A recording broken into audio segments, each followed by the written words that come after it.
17వ వచనం వరకు మనం చదువుకుందాం. ఆ సమయమున బైబిల్ ఉన్న వాళ్ళు తీసుకోండి అమ్మ, ఎవరైనా కానీ తీసుకొని పెట్టుకోండి. ఆ సమయమున యోహాను చేత బాప్తిసం పొందుటకు యేసు గలిలయ నుండి యోర్దాను దగ్గరనున్న అతని యొద్దకు వచ్చెను. అందుకు యోహాను, నేను నీ చేత బాప్తిసం పొందవలసిన వాడనై ఉండగా నీవు నా యొద్దకు వచ్చుచున్నావా అని ఆయనను నివారింప చూచెను గాని యేసు ఇప్పటికి కానిమ్ము, నీతి యావత్తు ఇలాగు నెరవేర్చుట మనకు తగి ఉన్నదని అతనికి ఉత్తరమిచ్చెను. గనుక అతడు అలాగు కానిచ్చెను. యేసు బాప్తిసం పొందిన వెంటనే నీళ్లలో నుండి ఒడ్డుకు వచ్చెను. ఇదిగో ఆకాశము తెరవబడెను. దేవుని ఆత్మ పావురం వలె దిగి తన మీదికి వచ్చుట చూచెను. మరియు ఇదిగో ఈయన నా ప్రియ కుమారుడు, ఈయన యందు నేను ఆనందించుచున్నాను, ఈయన యందు నేను ఆనందించుచున్నానని ఒక శబ్దము ఆకాశము నుండి వచ్చెను. చాలు, ప్రార్థన చేసుకుందాం. ప్రేమ కలిగిన తండ్రి, చదివిన వాక్య భాగంలో నుంచి నైనా మీరు మాట్లాడి మహిమ పొందమని ప్రార్థిస్తున్నాను. తండ్రి, మీరు గొప్ప దేవుడినైనా, మాట్లాడే దేవుడు, జీవం కలిగిన దేవుడు. భూమి మీద మట్టివారమైన మమ్మల్ని పిలుచుకొని నీ రక్తముతో మమ్మల్ని కడిగి పరిశుద్ధాత్మతో నింపి ప్రభా నీ జీవమును మాకు అనుగ్రహించి నీ కృపలో మమ్మల్ని వర్ధిల్ల చేస్తున్నావు తండ్రి. నీకు వందనాలు, స్తోత్రములు చెల్లిస్తున్నాను నాయనా. మరి ఈ సమయంలో తండ్రి చేరువచ్చిన బిడ్డలందరితో మీరు మాట్లాడి మహిమ పొందమని ప్రార్థన చేస్తున్నాను. మాట్లాడినది మీరే ప్రభా. అవును తండ్రి, మేము కాదు, నేను. నువ్వు చెప్పావు మాట్లాడినది మీరు కాదు నేను అని సెలవిచ్చావు. నువ్వు చక్కగా నిలవమడుము, నీ నోరు తెరువుము, నేను దాన్ని నింపేదను అన్నావు. తండ్రి, మేము ఇక్కడ నిలబడి ఉన్నాము. మీరే మీ ఆత్మతో మమ్మల్ని నింపి మీరు మాట్లాడి మహిమ పొందమని యేసు నామములో అడిగి వేడుకొని పొంది ఉన్నాము తండ్రి. అందరూ కూడా బాప్తిస్మము అనండి. బాప్తిస్మము. బాప్తిస్మము అంటే మన తెలుగులో అర్థం ఏంటంటే ముంచబడుట. చెప్పండి, ఏం అర్థము? ముంచబడుట. నేను యేసు ప్రభును కొత్తగా నమ్ముకున్నటువంటి దినాల్లో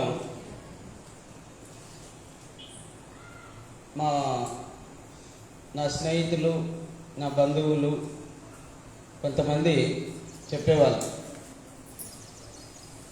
మరి బాగా వీడు మునిగిపోయినారా దేవునిలో, యేసు ప్రభులో బాగా మునిగిపోయినాడు అని అనేవాళ్ళు.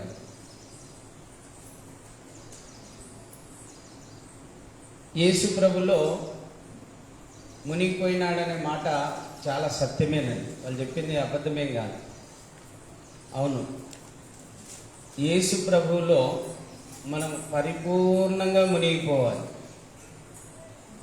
ఇంకో భాషలో చెప్పాలంటే లీనమైపోవాలి, ఏకమైపోవాలి, ఆయనలో ఇమిడిపోవాలి. ఇమిడిపోవాలి, అర్థమవుతుందా? ఆయనలో ఇమిడిపోవాలి, ఆయనలో కలిసిపోవాలి, ఆయనతో ఏకమైపోవాలి, ఆయనలో లీనమైపోవాలి. పూర్తిగా ఆయనలో మనం మునిగిపోవాలి.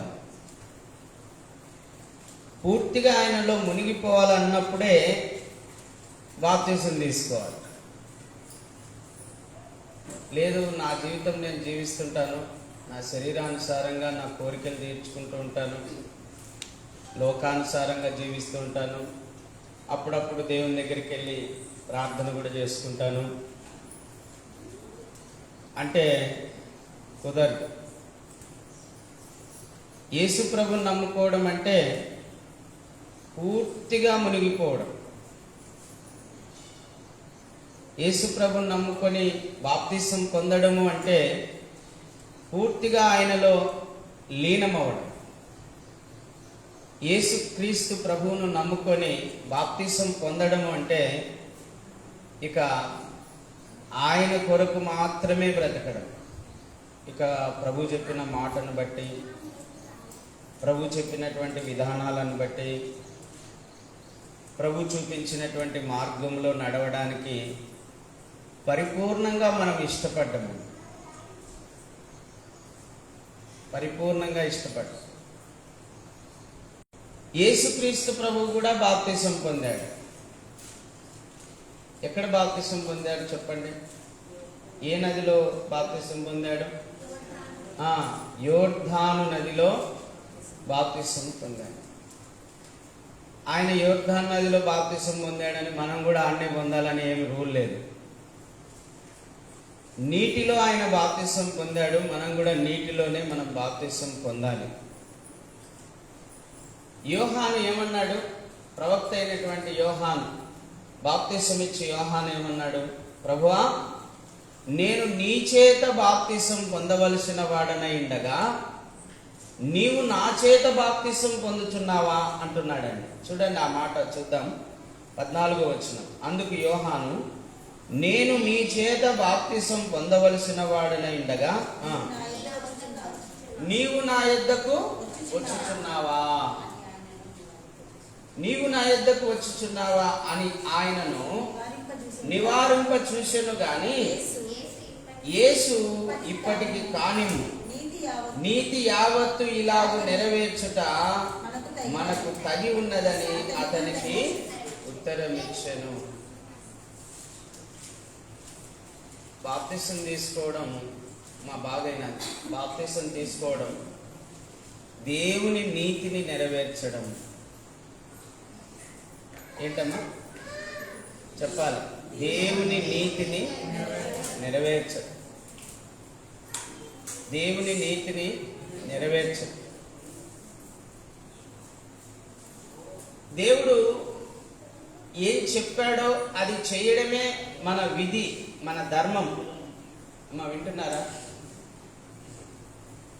ఆనాడు దేవుడు అబ్రహామును పిలిచి, ఇదిగో నీ తల్లిదండ్రులను, నీవు ఉన్న వాళ్ళందరినీ వదిలిపెట్టి నేను చూపించిన దేశానికి నువ్వు రావాలంటే వచ్చినాడు. అది నీతి. ఎక్కడ ఉండమంటే అక్కడ ఉన్నాడు. అది నీతి. ఆయనను ఎలా ఆరాధించమంటే అలా ఆరాధించాడు. అది నీతి. ఇప్పుడు ఈ కృపాకాలంలో అమ్మా, ఈ అంత్యదినంలో, ఈ అంత్యదినాల్లో యేసుక్రీస్తు ప్రభు ఈ భూమి మీదకి వచ్చి మనతో ఒక నిబంధన చేశాడు. ఏంటంటే కొత్త నిబంధన. అందరు చెప్పండి, కొత్త నిబంధన. పాత నిబంధన లాంటిది కాదు. ధర్మశాస్త్ర సంబంధమైన నిబంధన లాంటిది కాదు. ధూప దీప నైవేద్యాలు, బలి అర్పణలు సంబంధించినటువంటి విధానం కాదు ఇది. పాత నిబంధనలో ఉన్నాయి. ధూపము, దీపము, బలి అర్పణ, ఇవన్నీ కూడా పాత నిబంధనలో ఉన్నాయి. కానీ దేవుడు పరలోకాన్ని విడిచి భూమి మీదకి తానే దిగి వచ్చి మానవులతో ఒక కొత్త నిబంధన చేస్తున్నాడు. కొత్త నిబంధన చేస్తున్నాడు. ఏంటంటే, మీరు మారు మనస్సు పొంది నా వైపు తిరిగి నన్ను వెంబడించండి, నన్ను వెంబడించండి. మీరు మారు మనస్సు పొంది పాప క్షమాపణ నిమిత్తము బాప్తిస్మము పొంది మూర్ఖులకు ఈ తరం వారికి వేరై జీవించండి అని ఒక కొత్త నిబంధన చేస్తున్నాడు. దేవుడు ఆత్మ గనుక ఆయనను ఆత్మతో సత్యముతో ఆరాధించండి అని చెప్పాడు. దేవుడు ఎవరంటమ్మా? ఎక్కడున్నాడు? ఆత్మస్వరూపుగా ఇప్పుడు మన మధ్యనే ఉన్నాడు. నమ్మి బాప్తిసం పొందిన వారిలో కూడా ఆయన ఉన్నాడు. యేసు ప్రభు అని దేవుడని విశ్వసించిన ప్రతి వారిలో ఆయన ఉన్నాడు. చూడండి, ఒకసారి చదువుదాం. అపోస్తలుల కార్యం 2వ అధ్యాయము 36వ వచనం నుంచి ఎవరైనా చదివి సహాయం చేయండి అమ్మా. మీరు సిలువ వేసిన ఈ యేసునే దేవుడు ప్రభువుగాను క్రీస్తుగాను నియమించెను. ఇది ఇశ్రాయేలు వంశమంతయు రూఢిగా తెలుసుకొనవలెనని చెప్పెను. హల్లెలూయా. యేసయ్య నామమునకే మహిమ కలుగును గాక. చూడండి, చదవమ్మా. వారు ఈ మాట విని హృదయము నొచ్చుకొని, సహోదరులారా మేమేమి చేతుమని పేతురును కడమ అపోస్తులను అడగగా, పేతురు మీరు మారు మనస్సు పొంది పాపక్షమాపణ నిమిత్తము ప్రతివాడు యేసుక్రీస్తు నామమున బాప్తిస్మము పొందుడి. అప్పుడు మీరు పరిశుద్ధాత్మను వరమును పొందుదురు. ఈ వాగ్దానము మీకును మీ పిల్లలకును దూరస్తులందరికీ, అనగా మన ప్రభు అయిన యేసుక్రీస్తు మన దేవుడు తన యొద్దకు పిలిచిన వారందరికీ చెందునని వారితో చెప్పెను. ఇంకను అనేక విధములైన మాటలతో సాక్ష్యమిచ్చి, మీరు మూర్ఖులకు ఈ తరము వారికి వేరై రక్షణ పొందుడని వారిని హెచ్చరించారు. కాబట్టి అతని వాక్యము అంగీకరించిన వారు బాప్తిస్మము పొందిరి. ఆ దినమందు ఇంచుమించు 3,000 మంది చేర్చబడిరి. వీరు అపోస్తలుల బోధ యందును సహవాసమందును రొట్టె విరుచుట యందును ప్రార్థన చేయుట యందును ఎడతెగక ఉండిరి. హల్లెలూయా. చూడండి, యేసుక్రీస్తు ప్రభువారు యోర్దాను నదిలో బాప్తిసం పొందినప్పుడు పరిశుద్ధాత్మ పావురాకారంలో ఆయన మీదికి దిగి వచ్చినట్లుగా మనం చూస్తూ ఉన్నాం. చూడండి, 16వ వచనం చూడండి. యేసు బాప్తిసం పొందిన వెంటనే నీళ్లలో నుండి ఒడ్డునకు వచ్చెను. ఇదిగో ఆకాశము తెరవబడెను. దేవుని ఆత్మ పావురములే దిగి తన మీదికి వచ్చుట చూచెను. బాగా వినాలమ్మ. ముందే యోహానుకు ఒక దర్శనం ఇచ్చాడు దేవుడు. నువ్వు బాప్తిసం ఇచ్చేటప్పుడు ఆకాశము నుండి పావురాకారంలో పరిశుద్ధాత్మ ఎవరి మీదికి దిగి వస్తుందో ఆయనే మెస్సియా. హల్లెలూయా. ఆయనే అభిషిక్తుడు, ఆయనే దైవ కుమారుడు అని ముందుగానే యోహానుకు చెప్పాడు.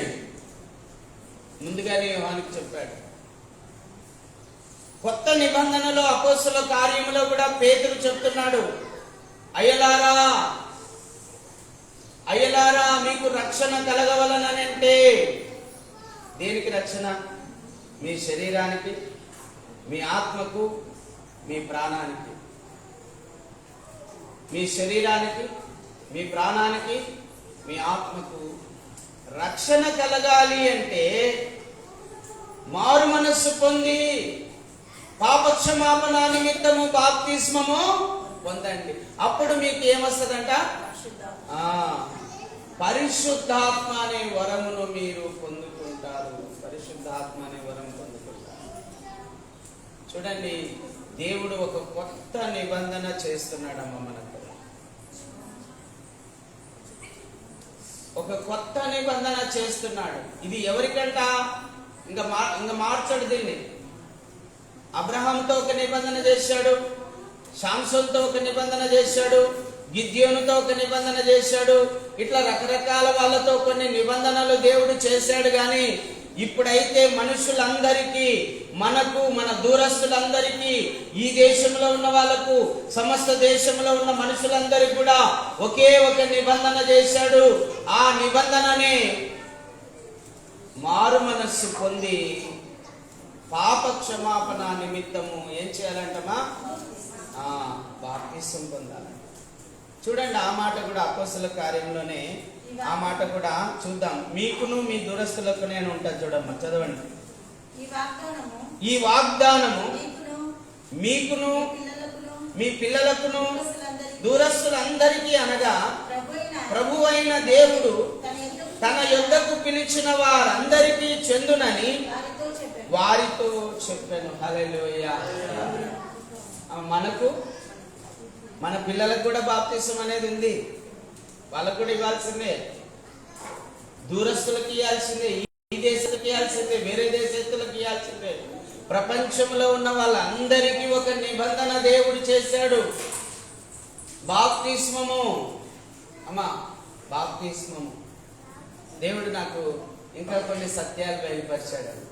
బాప్తిస్మము అంటే ముంచబడుట కదా అమ్మా, ముంచబడుట. ముంచబడినామంటే మొత్తం తడిసిపోతామా లేదమ్మా? తడిసిపోతాం. అలాగనే పరిశుద్ధాత్మలో కూడా మనం ముంచబడాలి, వాక్యములో మనం ముంచబడాలి. అమ్మా, వింటున్నారా? ప్రభు అయిన యేసుక్రీస్తు యొక్క రక్తంలో కూడా ముంచబడాలి. వాక్యంలో ఉంది కదా, 1 యోహాను 1:7 రాయబడింది, యేసు రక్తము ప్రతి పాపము నుండి మనల్ని విడుదల చేసి మనలను పవిత్రులుగా చేస్తుంది. యేసు రక్తము మనల్ని పవిత్రులుగా చేస్తుంది. యేసు రక్తం మనల్ని నిర్దోషులుగా చేస్తుంది. యేసు రక్తం మన మనస్సాక్షిని శుద్ధీకరిస్తుంది.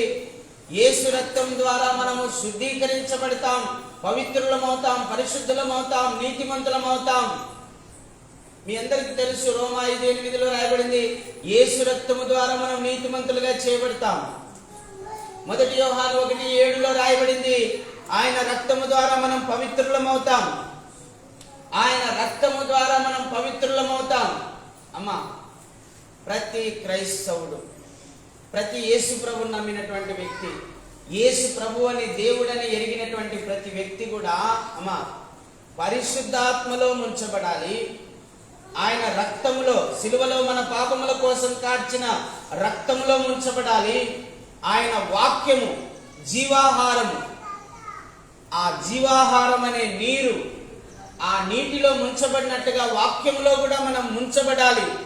అంటే వాక్యం కూడా మనకు అవసరము. వాక్యముతో నింపబడాలి, యేసు రక్తముతో నింపబడాలి, యేసు ఆత్మతో కూడా నింపబడాలి. ఎప్పుడైతే ఈ బాప్తిసం పొందుతామో అప్పుడు మనం పరిపూర్ణులమవుతాం. యోహాను ఒక మాట అంటాడు, ఏమంటాడంటే, ఇదిగో నేను నీళ్ళల్లో మీకు బాప్తిసం ఇస్తున్నాను, వింటున్నారా? నేను మీకు నీళ్ళల్లో బాప్తిసం ఇస్తున్నాను, కానీ నా వెనక వచ్చువాడు నాకంటే గొప్ప శక్తివంతుడు. ఆయన అగ్నిలోను, పరిశుద్ధాత్మలోను, అగ్నిలోను మీకు బాప్తిస్మము ఇస్తాడు. హల్లెలూయా. యేసు ప్రభు ఎవరండి? పరిశుద్ధాత్మలోను, అగ్నిలోను బాప్తిసం ఇచ్చే దేవుడండి. యేసు ప్రభువును నమ్మి ఎప్పుడైతే బాప్తిసం పొందుతామో యేసు ప్రభు తన ఆత్మతో మనల్ని నింపుతాడు. యేసు ప్రభు మీదకి పావురాకారంలో పరిశుద్ధాత్మ దిగి వచ్చినట్లుగా మనం బాప్తిసం పొందినప్పుడు మన మీదకి పరిశుద్ధాత్మ దిగి వచ్చి పరిశుద్ధాత్మతో మనం నింపబడతామండి. దేవుని ఆత్మ మనకు అనుగ్రహించబడుతుంది. ఆ దేవుని ఆత్మ చేత అప్పుడు మనం శక్తివంతులమవుతాం, బలవంతులమవుతాం. దేనికి శక్తివంతులం, దేనికి బలవంతులం అంటే అమ్మా పాపాన్ని జయించడానికి, లోకాన్ని జయించడానికి, మరణాన్ని జయించడానికి, సైతాన్ని జయించడానికి శక్తివంతులమవుతాం. హల్లెలూయా. దేన్ని జయించడానికి? పాపాన్ని జయించడానికి, మరణాన్ని జయించడానికి, లోకాన్ని జయించడానికి, సైతాను జయించడానికి శక్తివంతులం అవుతాం. అంతవరకు మనము శక్తిహీనులుగానే ఉంటామండి. అందుకే మేము చెప్పేది, అమ్మా మీరు నమ్మి బాప్తిసం పొంది పరిశుద్ధాత్మకు నిలయంగా మారండి, పరిశుద్ధాత్మకు నివాస స్థలంగా మారండి.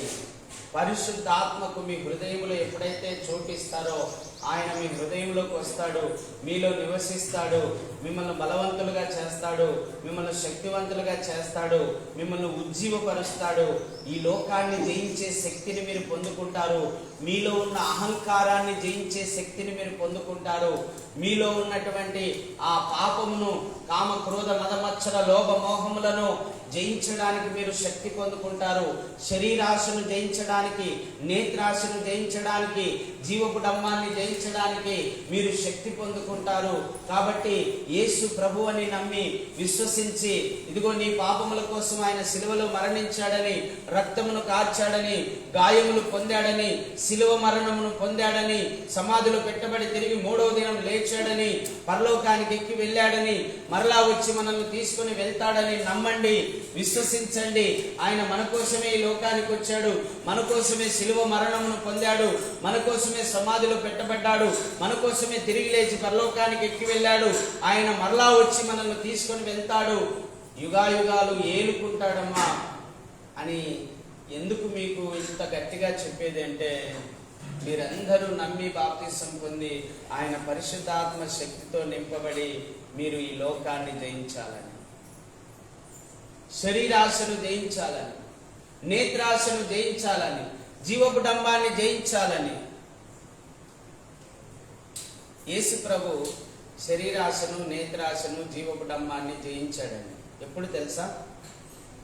బాప్తిసం పొందిన తర్వాత, ఆకాశం నుండి పరిశుద్ధాత్మ దిగి వచ్చిన తర్వాత, పరిశుద్ధాత్మతో అరణ్యంలోనికి పంపబడి పరిశుద్ధాత్మ చేత నింపబడిన వాడై అపవాది చేత శోధింపబడి ఆ మూడింటిని జయించాడు.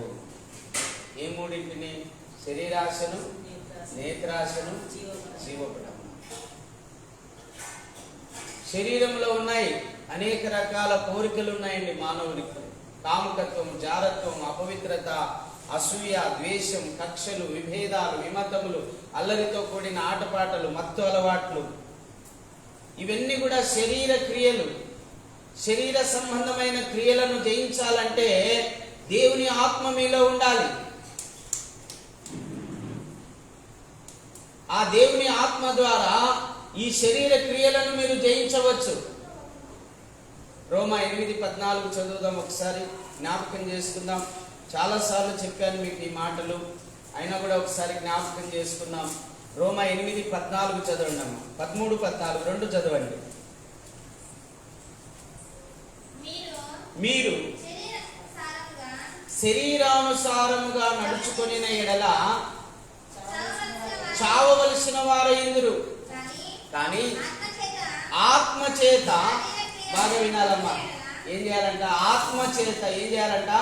శరీరమును చంపిన ఎడల అప్పుడు మీరు జీవిస్తారు. ఆత్మ చేత ఏం చేయాలంట? శరీరాన్ని చంపాలి. మరి ఆత్మ మాత్రమే శరీర క్రియలను చంపగలదు అన్నప్పుడు ఆత్మకు మీ హృదయంలో చోటు ఇవ్వాలి కదా, ఆత్మ మీ హృదయంలోకి రావాలి కదా. మరి మీ హృదయంలోకి రావాలంటే వాక్యం ఏం చెప్తుంది? యేసు ప్రభు అని, దేవుడని, రక్షకుడని, మా పాపముల కొరకు సిలువలో మరణించి సమాధిలో పెట్టబడి తిరిగి లేచి పరలోకానికి ఎక్కి వెళ్ళాడని, మరలా వచ్చి మమ్మల్ని తీసుకుని వెళ్తాడని నువ్వు పరిపూర్ణంగా విశ్వసిస్తే అప్పుడు నీకు పరిశుద్ధాత్మ అనే వరము అనుగ్రహించబడుతుంది. మారు మనస్సు పొంది దేవుని వైపు తిరిగి, ఇదిగో ఈ లోకం నాకొద్దు, ఈ లోక పాపం నాకొద్దు, ఈ సైతాన్ నాకొద్దు, ఈ లోక జీవితం నాకొద్దు, ఈ శరీరాశ నాకొద్దు, ఈ నేత్రాశ నాకొద్దు, ఈ జీవపు డంబం నాకొద్దు, ఈ లోక సంబంధమైన దురాశలు నాకొద్దు, నాకు ప్రభువు కావాలని మారు మనస్సు పొంది బాప్తిస్మము కనుక నువ్వు పొందితే అప్పుడు నీకు పరిశుద్ధాత్మ అనుగ్రహించబడుతుందండి. హల్లెలూయా. అవునండి, ఈ శరీరాన్ని జయించడం చాలా కష్టమండి. అలెగ్జాండర్ ప్రపంచాన్ని జయించాడు కానీ తన శరీరాన్ని జయించలేకపోయాడు. శరీర కోరికలను జయించలేకపోయాడు. ప్రపంచాన్నైనా జయించవచ్చంట, కానీ శరీరాన్ని జయించాలంటే చాలా కష్టం అంట. అయితే జయించవచ్చు ఎలా అంటే, నువ్వు ఆత్మ చేత నీ శరీరమును, శరీర క్రియలను ఏం చేయాలా? అంటే నువ్వు ఆత్మ పూర్ణునివి కావాలి, నువ్వు ఆత్మ పూర్ణురాలి కావాలి. మరి నువ్వు ఆత్మ పూర్ణురాలి కావాలి అంటే యేసయ్య ఏం చేశాడు? రాత్రంతా ప్రార్థన చేశాడు, పెందల కడనే లేచి ప్రార్థన చేశాడు, ఉపవాసం ఉండి ప్రార్థన చేశాడు. ప్రార్థన ద్వారా ఆయన శక్తివంతుడయ్యాడు. హల్లెలూయా. ఇప్పుడు చెప్పండి, మనం శక్తివంతులం కావాలంటే ఏం చేయాలి? నిజంగా నేను చెప్తున్నాను, ఈ లోకాన్ని జయించాలన్నా, ఈ శరీరాన్ని, శరీర క్రియలను జయించాలన్నా, ఈ కంటి చూసే ఆశలను జయించాలన్నా, జీవపుటం నేను అనే ఆ అహంభావాన్ని జయించాలన్నా, నేను, నాది, నేనంటే ఏమనుకున్నావు అనేటువంటి అహంభావాన్ని, నేను అలా ఉండాలి, నేను ఇలా ఉండాలి అనేటువంటి అహంభావం మనలో ఉండకుండా ఉండాలంటే నువ్వు ఆత్మకు చోటు ఇవ్వాలి. నీ హృదయంలో ఆత్మకు చోటు ఇవ్వాలి. ప్రభు యొక్క ఆత్మ మీలో నివసిస్తున్న ఎడల మీరు జయించిన వారే. ఇక హల్లెలూయా. ప్రభు యొక్క ఆత్మ మీలో నివసించిన ఎడల మీరు ధన్యులు. ప్రభు యొక్క ఆత్మ మీలో నివసించిన ఎడల మీరు శరీర క్రియలను జయిస్తారు, అపవాదిని జయిస్తారు, శరీరాశను జయిస్తారు, నేత్రాశను జయిస్తారు, జీవకుటుంబాన్ని జయిస్తారు. అమ్మా, పరిపూర్ణులవుతారు, పరిశుద్ధులవుతారు. ఎట్లుంటారంటే ఇంకా మీరు యేసు ప్రభులాగా పోలికలోకి మార్చబడతారు. యేసు ప్రభు యొక్క పోలికలోకి మార్చబడతారు. సాత్వికులుగా, దీన మనస్సు గలవారిగా, సాత్వికులుగా, దీన మనస్సు గలవారిగా చేయబడతారు. మిమ్మల్ని మీరు తగ్గించుకుంటారు. ఎవరేమన్నా పట్టించుకోరు, ఎవరేమన్నా రోషపడరు, ఎవరేమన్నా పట్టించుకోరు. మీ వరకు మీరు నీతిగా, న్యాయంగా బ్రతకడానికి ఇష్టపడతారు, యథార్థంగా బ్రతకడానికి ఇష్టపడతారు. శత్రువును కూడా ప్రేమించి శత్రువు కొరకు ప్రార్థన చేస్తారు. ఇక మీ మనసులో కక్షను ఉంచుకోరు, ఇక మీ మనసులో అసూయను ఉంచుకోరు, మీ మనసులో ఇక ద్వేషమును ఉంచుకోరు. మీరు సాత్వికులైపోతారు, దీన మనస్సు గలవారైపోతారు. యేసు ప్రభు శరీర విషయంలో, నేత్రాశ విషయంలో, జీవకుటుంబం విషయంలో శోధించబడ్డాడు. ఆయన గెలిచాడు. ఎలా అంటే దేవుని ఆత్మ ద్వారా. చెప్పండి, మనం కూడా జయించాలంటే ఏం కావాలి? దేవుని ఆత్మ కావాలి, పరిశుద్ధాత్మ కావాలి. ఆ పరిశుద్ధాత్మ కావాలి అంటే నమ్మి బాప్తిస్మము పొందాలండి. ఏ నామమున పొందాలి అంటే యేసుక్రీస్తు ప్రభు యొక్క నామములో, యేసుక్రీస్తు ప్రభు యొక్క నామములో బాప్తిస్మం పొందాలి. చూడండి, అపోస్తుల కార్యం 10వ అధ్యాయంలోకి పోదాం. అపోస్తుల కార్యం 10వ అధ్యాయం 44వ వచనం నుంచి చదువుదాం. పేతురు ఈ మాటలు ఇంకను చెప్పుచుండగా అతని బోధ విన్న వారందరి మీదికి పరిశుద్ధాత్మ దిగెను. సున్నతి పొందిన వారిలో పేతురుతో కూడా వచ్చిన విశ్వాసులందరూ పరిశుద్ధాత్మ అనే వరము అన్య జనుల మీద సైతము కుమ్మరించబడుట చూచి విభ్రాంతి నొందిరి. ఎవరి మీద కుమ్మరించబడిందంటమా? అన్య జనులు. ఎవరంటే అన్య జనులు? మనం అందరం అన్యులమే. మనం అబ్రాహాము సంతతి కాదు, మనం యూదులం కాదు, ఇశ్రాయేలీలం కాదు, ఇస్మాయిలీలం కూడా కాదు. అవునా? ఇస్మాయిలీలం కాదు, యూదులము కాదు, ఇశ్రాయేలీలము కాదు. మనం అందరం అన్యులమే. అన్యులంటే ఎవరు? దేవుణ్ణి ఎరగని వారు. దేవుడు ఎవరో తెలుసా మనకు? దేవుడు ఎవరో తెలియదండి మనకు. ఒకప్పుడు నాకు కూడా తెలియదు, మీకు కూడా తెలియదు. మనం అందరం ఇప్పుడు తెలుసుకున్నాం దేవుడెవరో. ఒకప్పుడు దేవుడెవరో మనకు తెలియదు. అవునా కాదా? దేవుడెవరో మనకు తెలియదు ఒకప్పుడు. దేవుడు ఎవరో తెలియక ఏం చేసేవాళ్ళం?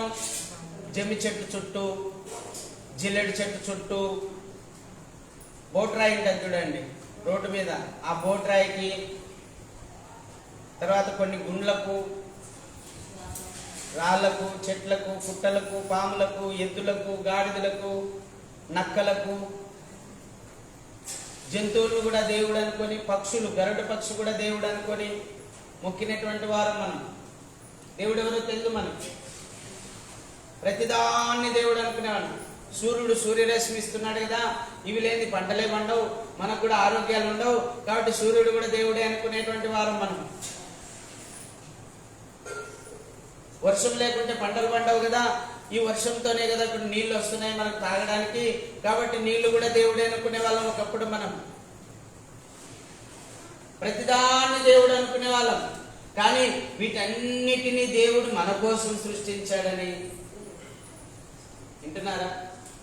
సూర్యుని, చంద్రుణ్ణి, వాయువును, నీరును, అగ్నిని, భూమిని, ఆకాశమును, నక్షత్రములను, చెట్లను, జంతువులను, పక్షులను అన్నిటినీ దేవుడు మన కోసం సృష్టించాడని, మనం వాటిని ఏలుకోవాలన్న సంగతి బైబిల్ చదివిన తర్వాత నాకు తెలిసిందండి. హల్లెలూయా. చూడండి, ఒక మాట చదువుకున్న ఆదికాండం 1వ అధ్యాయము 27, 28 వచనాలు చదువుదాం ఒకసారి.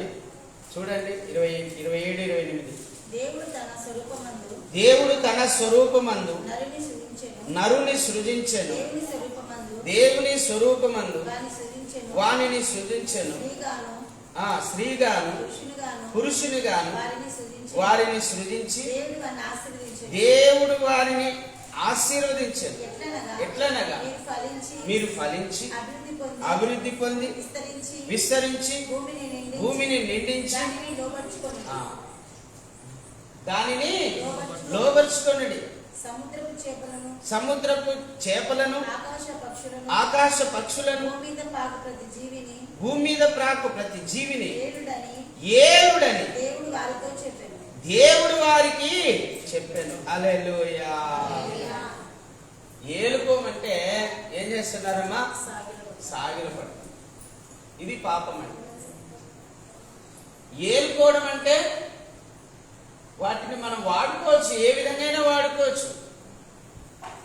దానిలను సాక్కోవచ్చు, దానిలను ప్రేమించవచ్చు, లేదా దానిలను ఆహారంగా ఉపయోగించుకోవచ్చు.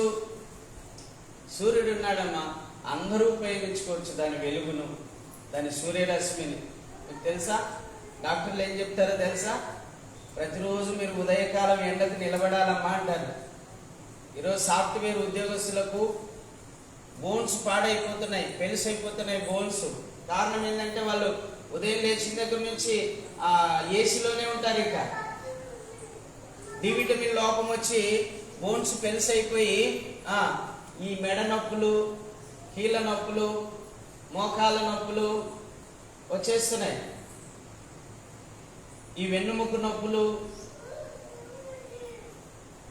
రకరకాల వ్యాధులు వచ్చేస్తున్నాయండి. ప్రతిదీ కూడా దేవుడిచ్చాడు మన కోసమే. ఆ సూర్యరశ్మి మన కోసమే, ఈ వెన్నెల మన కోసమే, వర్షం మన కోసమే, ఈ భూమి నుంచి వస్తున్న పంటలు మన కోసమే, అన్ని మన కోసం ఇచ్చి ఏలుకోమంటే, వాడుకోమంటే ఏం చేస్తాడండి వీడు? మానవుడు సాగిలు పడతాడు. అందుకే దేవుని కోపం. ఆకాశము ఆలకించుము, భూమి చెవియగ్గుము, నా పిల్లలను నేను పెంచి పెద్దవారినిగా చేసి తిని వారు నా మీద తిరుగుబాటు చేస్తున్నారు. దేవుని పక్కన పెట్టేసి దేవుడు కాడి వాటి నల్ల దేవుడు అంటున్నాం. మీ పిల్లలు ఉన్నారు, మీ పిల్లలు పోయి పక్కింటి వాళ్ళని నాయన అమ్మ అనుకుంటూ మిమ్మల్ని పట్టించుకోలేదంటే ఎంత ఘోరంగా ఉంటుంది పరిస్థితి. ఉంటుందా ఉండదా? దేవుని పరిస్థితి కూడా ఇప్పుడు అదేనండి. సృష్టికర్త అయిన దేవుని పరిస్థితి కూడా అదే. నా పిల్లలను నేను కని పెంచి పెద్ద చేసి వాళ్ళకు సమస్తము సమకూర్చి సూర్యుని, చంద్రుణ్ణి, వాయువును, అగ్నిని, నీరును, ఈ నక్షత్రములను, భూమిని, ఆకాశమును, సముద్రములను, నదులను, జంతువులను, పక్షులను, అడవులను, ఎడారులను, లోయలను, హిమాలయాలను అన్నిటినీ సృష్టించి ఏలుకోండి నాయన అంటే దానిని సాగిల పడతారేంటి అని బాధ అండి ఆయన. మానవుడు సులువుగా తప్పిపోతాడండి, సులువుగా తప్పిపోతాడు. బీడి అంటించుకోవడానికి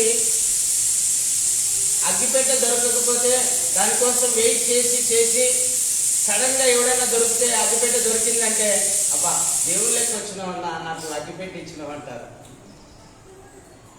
అంటే ఒక మనిషిని కూడా దేవుడిగా చేసేస్తారు మన అవసరం కోసం. కానీ యాక్చువల్గా దేవుడు అయిపోతాడా?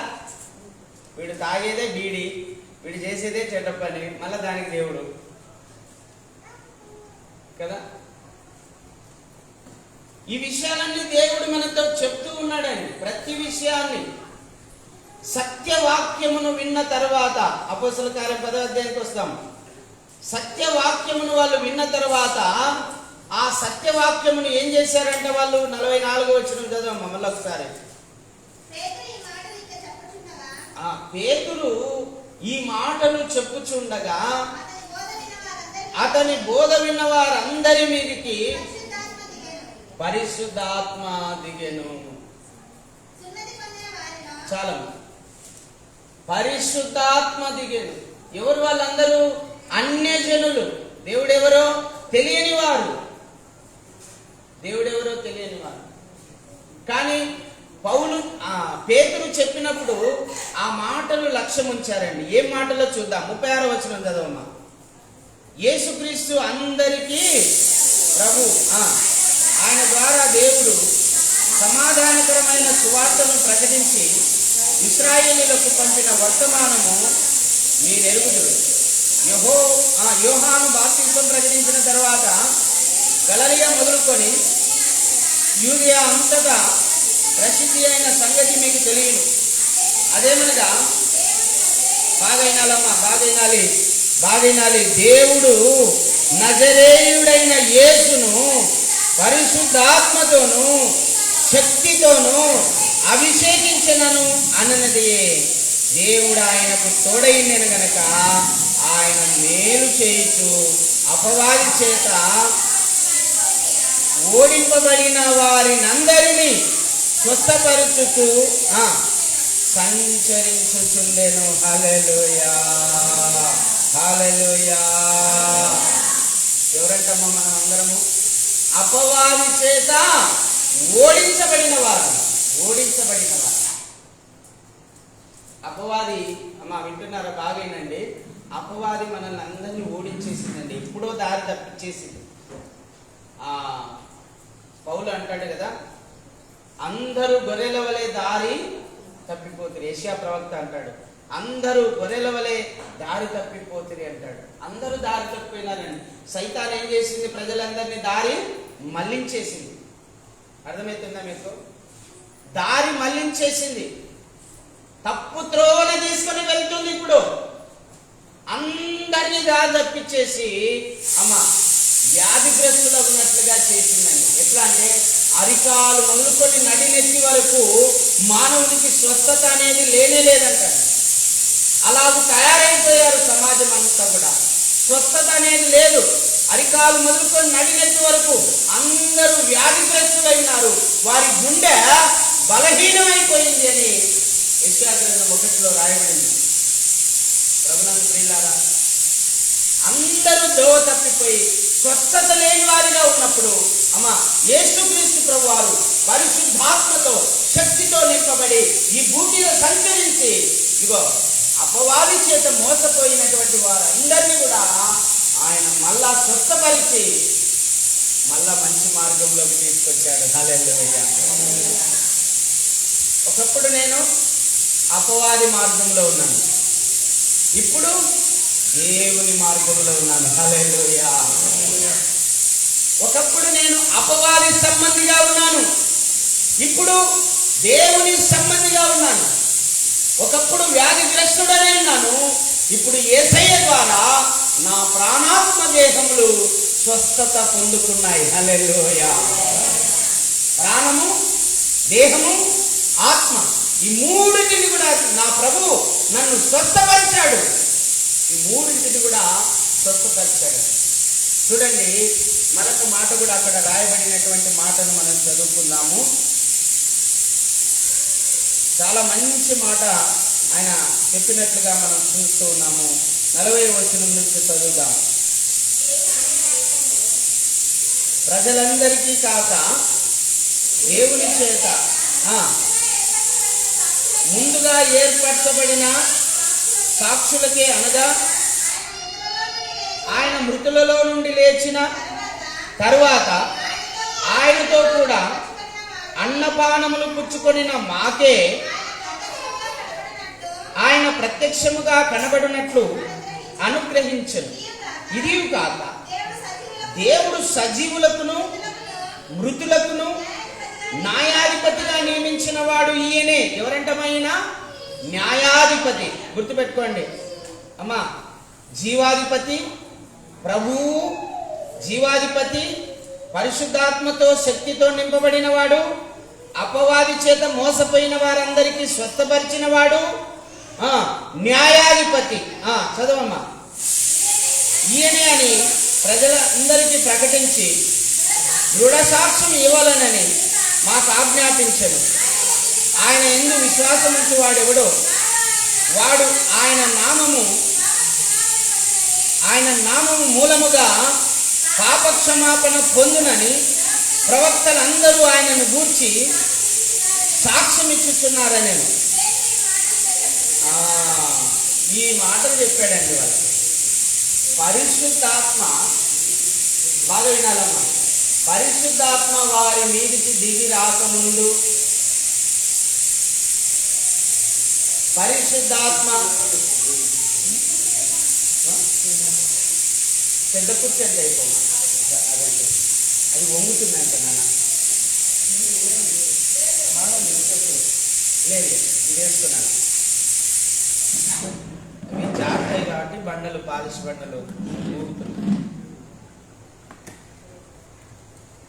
పేతురు ఈ మాటలు చెప్పుచూ ఉండగా ఆ మాటల యందు విశ్వాసం ఉంచిన వారందరి మీదకి ఎందుకు వచ్చిందమ్మా? అందరు చెప్పండి, ఎందుకు వచ్చింది? ఏ మాటలు వాళ్ళు విశ్వసించారంటే నేను చెప్తాను. ఒకటి, యేసు ప్రభు అని వాళ్ళు నమ్మారు. నంబర్ 1 చెప్పండి అమ్మా, యేసు ప్రభు అని నమ్మారు. రెండవది, దేవుడు యేసుక్రీస్తును పరిశుద్ధాత్మతోనూ శక్తితోనూ నింపాడు అని నమ్మాడు. మూడవది, యేసుక్రీస్తు ద్వారా మానవుణ్ణి అపవాది అంధకార శక్తుల నుండి విడిపించి స్వస్థపరుస్తున్నాడని కూడా నమ్మారు. ఆయన స్వస్థపరిచే దేవుడని కూడా వాళ్ళు నమ్మారండి. నాలుగవది, ఆయన సజీవులకు మృతులకు న్యాయాధిపతిగా నియమించబడి ఉన్నారని కూడా నమ్మారు. ఇంకో మాట కూడా ఉంటుంది, ఆయన జీవాధిపతి అయిన దేవుడు అని నమ్మారండి. హల్లెలూయా. ఎవరంటే ఆయన జీవాధిపతి అయినటువంటి దేవుడు, స్వస్థపరిచే దేవుడు, అపవాది క్రియలను లయపరిచేటువంటి దేవుడు, అంధకార శక్తుల అధికారం నుండి మనలను విడిపించే దేవుడు ఆయన. ఈ విషయాన్ని ఎవరైతే నమ్మారో అమ్మా, వాళ్ళందరి మీదకి పరిశుద్ధాత్మ దిగి వచ్చింది. హల్లెలూయా. ఇంకో మాట చదువుదాం. 1 కొరింథీ 12వ అధ్యాయం 2వ వచనం చదివి ముగించుకుందామా. 12వ అధ్యాయం 2వ వచనం చదవమ్మా. మళ్ళా చదవు, మళ్ళా చదువు. మీరు అన్యజనులై ఉన్నప్పుడు మూగ విగ్రహములను ఆరాధించుటకు ఎటు పడినాటు నడిపించబడ్డారంటమ్మా. ఏ విగ్రహాలను ఆరాధించారంటమ్మా? మూగ విగ్రహాలు. ఆయన ఏమైనా తప్పు చెప్తున్నాడమ్మా? ఏం తప్పు చెప్పడంలా. మునుపు ప్రభువును నమ్మక మునుపు చీకటిలో ఉన్నవారమై, అంధకార శక్తుల అధికారంలో ఉన్నవారమై, దురాత్మ శక్తుల అధికారంలో ఉన్నవారమై, నేను ఇప్పుడే చెప్తున్నాను బాగానండి, ప్రభువును రక్షకునిగా ప్రభువుగా అంగీకరించినంత కాలము మనలో ఏముంటుందంటే దురాత్మ ఉంటుందండి. ఎప్పుడైతే యేసును ప్రభువుగా, జీవాధిపతిగా, న్యాయాధిపతిగా, స్వస్థపరిచే దేవునిగా ఎప్పుడైతే మనం అంగీకరిస్తామో, అమ్మా వింటున్నారా, అప్పుడు పరిశుద్ధాత్మకు నిలయంగా ఉంటాం. Hallelujah. Praise the Lord. Hallelujah, hallelujah, hallelujah. అవునండి, మునుపు చీకటి శక్తుల సహవాసంలో ఉన్నాం, అంధకార శక్తుల అధికారంలో ఉన్నాం. మునుపు ఈ యుగ సంబంధమైన దేవత చెప్పినట్లుగా నడుచుకున్నాం. చదువమ్మా, అక్కడ రాయబడిందిలే, చదువు. 1 కొరింథీయుల 12వ అధ్యాయం 2వ వచనం. ఇందుచేత దేవుని ఆత్మ వలన మాట్లాడువాడు ఎవడును యేసు శాపగ్రస్తుడని చెప్పడనియు, పరిశుద్ధాత్మ వలన తప్ప ఎవడును యేసు ప్రభు అని చెప్పలేడనియు నేను మీకు తెలియజేయుచున్నాను. కృపావరములు నానా విధములుగా ఉన్నవి, ఆత్మ ఒక్కడే. Praise the Lord. హల్లెలూయా. చూడండి, బాగా వినండి. మీరు అన్యజనులైనప్పుడు మూగ విగ్రహములను ఆరాధించుటకు ఎటు పడిన అటు నడిపించబడితిరని మీకు తెలియను. ఇందుచేత దేవుని ఆత్మ వలన మాట్లాడువాడెవడును యేసు శాపగ్రస్తుడని చెప్పడనియు, పరిశుద్ధాత్మ వలన తప్ప ఎవడును యేసు ప్రభువు చెప్పలేడని నేను మీకు తెలియజేస్తున్నాను. హల్లెలూయా. అవునండి, యేసు ప్రభు అని ఎవరైతే ఒప్పుకుంటారో వాళ్ళు పరిశుద్ధాత్మతో నింపబడతారు. పరిశుద్ధాత్మతో నింపబడిన వాడు భూమి దిగంతముల వరకు యేసు ప్రభు అని సాక్ష్యం ఇస్తారండి. హల్లెలూయా. యేసయ్య నామమునకే మహిమ కలుగును గాక.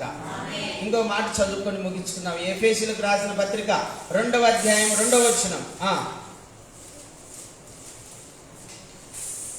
మీరు వాటిని చేయుచు వాయుమండల సంబంధమైన అధిపతిని అనగా అవిధేయులైన వారిని ఇప్పుడు ప్రేరేపించు శక్తికి అధిపతిని అనుసరించి ఈ ప్రపంచ ధర్మము చొప్పున మునుపు నడుచుకున్నారు. హల్లెలూయా.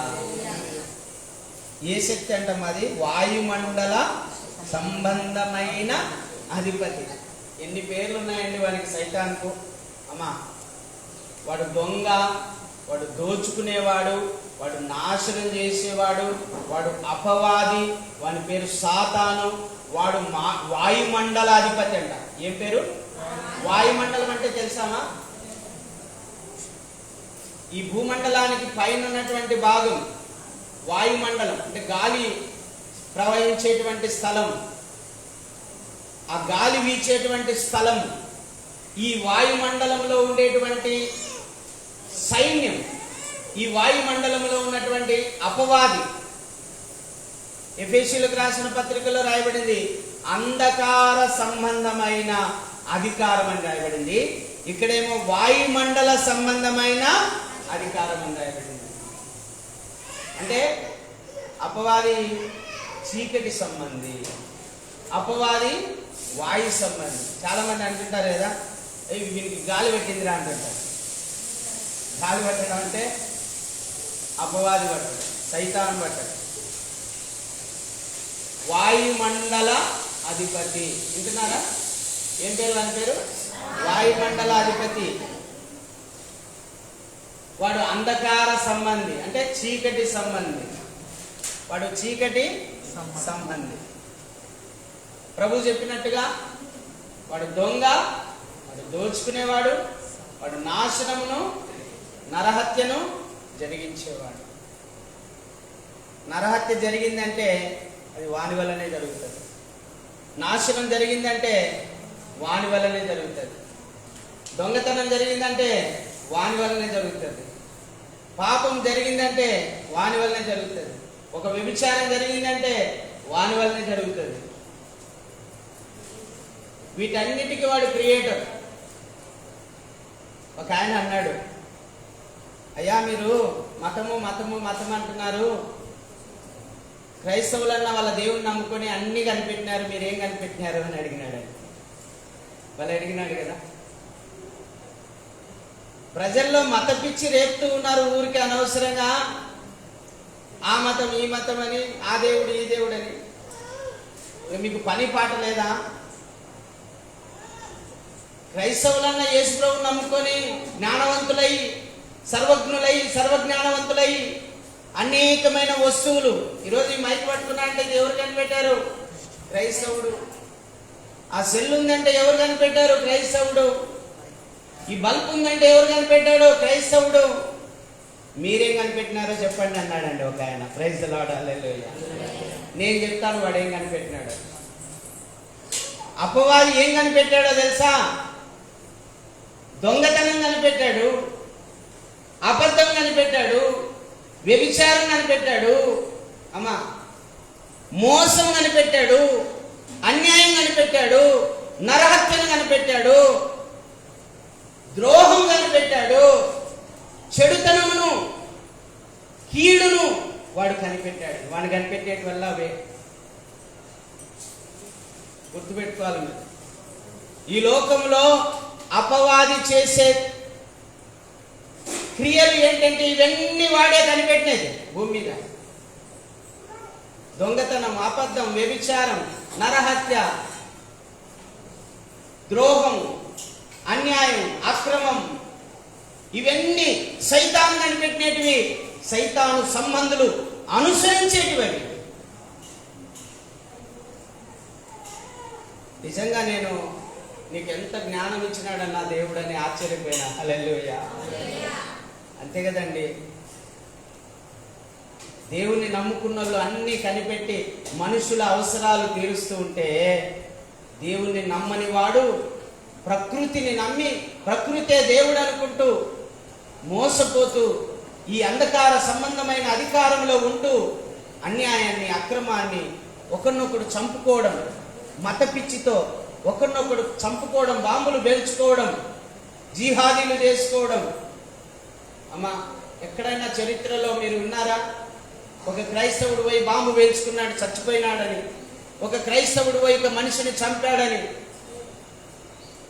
యేసు ప్రభువును నమ్మి ఆయన మార్గంలో నడిచేవాడు ఎన్నటికీ అలాంటి తప్పులు చెయ్యరండి. అవసరమైతే క్రైస్తవుడు ప్రాణం ఇస్తాడు కానీ ప్రాణం తీయడు. ప్రభు కూడా అదే చెప్పాడండి. ఏం చెప్పాడు? ఒక చెంప మీద కొట్టువాని వైపునకు రెండవ చెంప కూడా తిప్పండి. నీ శత్రువును ప్రేమించి నీ శత్రువు కొరకు ప్రార్థన చేయండి, నీ శత్రువుకు మేలు చేయండి అని చెప్పాడండి. ఇంకా ఎవరైనా పాత నిబంధన ప్రకారం నడుచుకుంటుంటే క్రైస్తవుల్లో కూడా, మేము మణిపూర్లో భయంకరమైన సంఘటనలు జరిగినప్పుడు ర్యాలీ చేశాము. ర్యాలీ చేసేటప్పుడు ఒక ఆయన అంటున్నాడు, క్రైస్తవుడే, నా వెనక నిలబడ్డాడు ర్యాలీలో పోతూ ఉంటే. మీరు ర్యాలీకి వచ్చారో నాకు తెలియదు, మేమైతే ర్యాలీకి వెళ్ళాము. ఆ ర్యాలీలో వెళ్తూ ఉన్నప్పుడు ఒక ఆయన అంటున్నాడు ఏమంటే, మనం ఇట్లా కాదు, మనం కూడా పాత నిబంధన చెప్తున్నాడండి, మనం కూడా ఇక తిరుగుబాటు చేయాల్సిందే, మనం కూడా కత్తి పట్టాల్సిందే, మనం కూడా చంపాల్సిందే అనేటువంటి మాటలు చెప్తున్నాడు. అంటే నేను అన్నాను వెంటనే, అయ్యా అది పాత నిబంధన, ఇప్పుడు మనం కొత్త నిబంధనలో ఉన్నాం. హల్లెలూయా. పాతది గతించెను, కొత్తది ఆయన. ఆ కాలపు అజ్ఞానమును బట్టి దేవుడు చూడనట్టుగా ఉన్నాడు. ఇప్పుడైతే అంతటను అందరును మారు మనస్సు పొందవలనని దేవుడు కోరుతూ ఉన్నాడని. అమ్మా ఇది పాత నిబంధన కాదు, దావీదులాగా యుద్ధాలు చేయడానికి. మహమ్మద్ ప్రవక్త కూడా దావీదుని ఎంచుకొని దావీదులాగా యుద్ధాలు చేశాడని. ఎప్పుడు? యేసు ప్రభు పుట్టిన 600 సంవత్సరాలకు. కానీ ప్రభు చెప్పాడు, ప్రేమతో దేవుని రాజ్యాన్ని మీరు కట్టాలి కానీ కత్తితో కాదు. కత్తి పట్టువాడు కత్తితోనే మరణిస్తాడు. యేసుప్రభు చెప్పిన మాట, కత్తి పట్టువాడు కత్తితోనే మరణిస్తాడు. ప్రభు చెప్పాడు, మీ సహనం వలన మీ ప్రాణములను దక్కించుకుందురు అన్నాడండి. మనం సహనం కలిగి ఉన్నాం అనుకోండి, ఎవడేం చేయలేడండి. ఊరుకున్నోడిని ఊరల్లో కలిసినా ఏం చేయలేడంట. అవునా కాదు? సమాధానం మనం అందరం చెప్పుకుంటాం కదా, ఊరుకున్నోడిని ఊరల్లో కలిసినా ఊరుకున్నాడని నేర్చుకోవాలి క్రైస్తవుడు. ఎవరేమన్నా సరే మనం ఊరికే ఉండాలి. తీర్పు తీర్చేవాడు ఆయన, జీవింపజేసేది ఆయన, మరణింపజేసేది ఆయన. జీవ మరణాలు ఆయన చేతిలో ఉన్నాయి. సమస్తము ఆయన చేతిలో ఉంది. ఆయన చేయుటకు శక్తివంతుడు. మనమేమనాల్సిన అవసరం లేదు. దేవుడే వాళ్ళకు బుద్ధి చెప్తాడు. హల్లెలూయా. దేవుడే వాళ్ళకు బుద్ధి చెప్తాడు. దేవుడే వాళ్ళకు జ్ఞానోదయమో కలగజేస్తాడు. ఎందుకంటే నేను ఒకటి చెప్తాను, నేను ముగిస్తాను. నేను యేసుప్రభుని నమ్మక ముందు జీప్ డ్రైవర్గా రాజమండ్రి, భీమవరము ఆ ప్రాంతాల్లో మందుల కంపెనీకి తిరుగుతున్నాను. నేను భయంకరమైన విగ్రహారాధన, 1000 మంది దేవతల పేర్లు నోటాపాఠంగా చెప్పగలను. గాయత్రి మంత్రాన్ని రోజుకు 1000 సార్లు జపించేవాడిని. అలాంటి భయంకరమైన భక్తి. ఒకరోజు బాగా ఆవేశంలో జీప్లో వెళ్తూ ఆ సైతాన ఆత్మ బాగా నింపబడింది. ఆ సైతాన ఆత్మతో నింపబడి క్రైస్తవులను, ముస్లింలను దూషించే విధంగా నా ద్వారా భయంకరమైన మాటలు మాట్లాడిందండి. నేను అట్లా మాట్లాడాను కదా అనుకుంటున్నాను తర్వాత. కానీ ఆవేశంలో ఆ సైతాన్ నన్ను అలా మాట్లాడించిందండి. ఆ దురాత్మ ఇప్పటికి కూడా నాకు బాగా గుర్తుంది. అది జీప్లో పోతూ ఉన్నాను, గట్టిగా అరుస్తూ ఉన్నాను ఆ సైతాన ఆత్మ పట్టి. ఇప్పుడు తెలుసుకుంటున్నాను సైతాన ఆత్మ ఎంత ప్రభావం చూపిస్తుందో. ఇప్పుడు తెలుసుకున్నానండి. ఈరోజైతే ఆ రోజులాగా దూషించే వ్యక్తిగా నేను లేను. కేవలం సత్యాన్ని ప్రకటించే వ్యక్తిగా మాత్రమే ఉన్నాం. ఎవరిని దూషించకూడదండి. మనం సత్యాన్ని మాత్రమే మనం ప్రకటించాలి. ఉన్నది ఉన్నట్టుగా చెప్పాలి. నిజాన్ని మాత్రమే బోధించాలి. ఆవేశంతో ఊగిపోయేది కాదు ఇది క్రైస్తవ్యం. సాత్వికులుగా, దీన మనస్సు గలవారిగా, నెమ్మది గలవారిగా జీవించేదే క్రైస్తవ జీవితం. హల్లెలూయా. దేవుడి మాటలు మన వెనుకల్లో దీవించునుగాక. ఆమేన్. మోకరించండి, ప్రార్థన చేసుకుందాం. అందరూ కూడా ప్రార్థన చేయండి. మోకరించి దేవుణ్ణి అడగండి. ఇంతవరకు దేవుని మాటలు విన్నావు కదా. దేవుడు చెప్తూ ఉన్నాడు, మీరు మారు మనస్సు పొందండి, పాప క్షమాపణ నిమిత్తం బాప్తిస్మము పొందండి, నీతిని నెరవేర్చండి,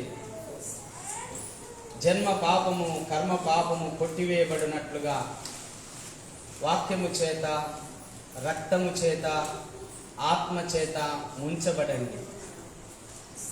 నీటి మూలకంగాను, వాక్య మూలకంగాను, ఆత్మ మూలకంగాను ఒక నూతనమైన జన్మను మీరు పొందుకోవాలని దేవుడు చెప్తూ ఉన్నాడండి.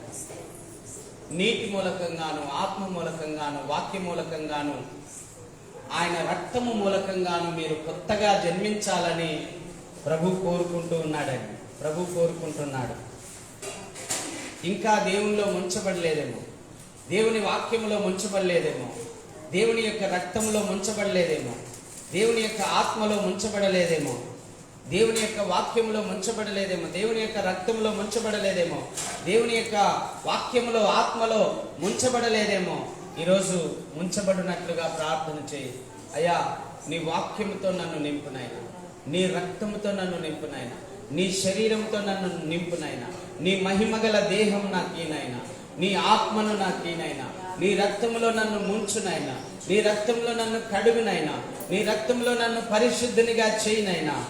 ఇదిగో తండ్రి, నీటి మూలకంగాను బాప్తిసం తీసుకోవడం పాపక్షమాపణకు మూలమని, ఆ పాపక్షమాపణ పొందుట కొరకే మీరు బాప్తిసం పొందాలని, అప్పుడు మీకు పరిశుద్ధాత్మ వరము అనుగ్రహించబడుతుందని మీరు లేఖనములో రాశారు. అది మా జీవితంలో నెరవేర్చు నాయనా అని అడుగు. నెరవేర్చు నాయనా అని అడుగు. ప్రతి ఒక్కరు అడగాలి, ప్రార్థన చేయాలి. కళ్ళు మూసుకొని కొద్ది నిమిషాలు ప్రార్థన చేయాలి. ప్రార్థన చేయాలి, అందరూ ప్రార్థన చేయాలి. విన్న వాక్యాన్ని గుర్తు చేసుకుంటూ ప్రార్థన చేయండి. ఆరాధన చేద్దాం.